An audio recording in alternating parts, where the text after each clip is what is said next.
अयोध्या के भव्य श्री राम मंदिर में 500 वर्षों की प्रतीक्षा के बाद प्रभु श्री राम के विग्रह की प्राण प्रतिष्ठा केवल एक धार्मिक आयोजन नहीं बल्कि भारतीय संस्कृति, मानवीय मूल्यों और सर्वे भवन्तु सुखिनः की भावना की पुनः स्थापना है। यह मंदिर भारत की आत्मा, उसके दर्शन और राष्ट्र चेतना का प्रतीक बनकर उभरा है। इसी ऐतिहासिक अवसर से जुड़ी एक और शुभ शुरुआत रीवा में हुई थी। 22 जनवरी 2024 को श्री राम दरबार के माध्यम से पंचमठ धाम में मां बिहार गंगा आरती का शुभारंभ किया, जो रीवा वासियों को अमृतमयी जल प्रदान करने वाली पवित्र धरा को समर्पित है। अब इस आरती के सफल 2 वर्ष पूर्ण होने जा रहे हैं। इस उपलक्ष्य में श्री राम दरबार परिवार द्वारा 21 और 22 जनवरी को पंचमठ धाम में भव्य आयोजन किया जा रहा है। 21 जनवरी को कॉलेज चौक से पंचमठ धाम तक भव्य चुनरी शोभा यात्रा निकाली जाएगी और 22 जनवरी को सुंदरकांड पाठ, बच्चों द्वारा सामूहिक हनुमान चालीसा, भजन संध्या, मंचीय कार्यक्रम और मां बिहार गंगा आरती का आयोजन होगा। कार्यक्रम में मध्य प्रदेश शासन के उप मुख्यमंत्री सहित अनेक जनप्रतिनिधि व गणमान्य अतिथि शामिल होंगे। आयोजकों ने सभी सनातन धर्मावलंबियों से भगवा परिधान में सपरिवार अधिक संख्या में पधारने की अपील की है।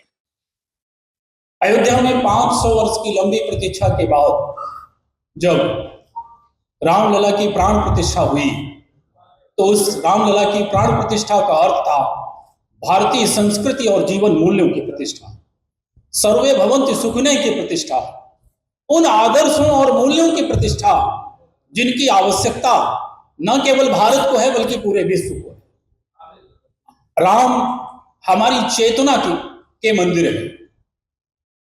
आइए उस चेतना के मंदिर के निर्माण के समय हमारे रीवा में भी रामलला की प्राण प्रतिष्ठा का उत्सव मनाया गया था और वो रीवा वासियों के लिए दोहरी खुशी का विषय था, क्योंकि उसी दिन श्री राम दरबार परिवार के प्रयास से रीवा को अपना अमृतमयी जल प्रदान करने वाली मां बिहार की गंगा आरती शुरू हुई थी। रामलला की प्राण प्रतिष्ठा और मां बिहार गंगा आरती के 2 वर्ष पूरे होने को है और इसी उपलक्ष्य में राम दरबार पंचमठ धाम में एक भव्य कार्यक्रम आयोजित कर रहा है। आप सभी पत्रकार बंधु भी रामदूत हैं। राम के संदेश को जनमानस तक पहुंचाने के लिए इस पत्रकार वार्ता में आपको आमंत्रित किया गया है। राम हमारी आस्था है, राम हमारे आधार है, राम हमारी प्रतिष्ठा है, राम हमारे पराक्रम है, राम हमारे वैभव है, राम हमारे प्रभाव है, राम हमारे प्रवाह है, राम नेति है, राम नीति है, राम नित्यता है, राम निरंतरता है, राम व्यापक है, राम विश्व है, राम विश्वात्मा है। नारायण का नर रूप है राम, मानवता की परिसीमा है राम, मर्यादा पुरुषोत्तम है राम, अधर्म पर धर्म की जीत है राम।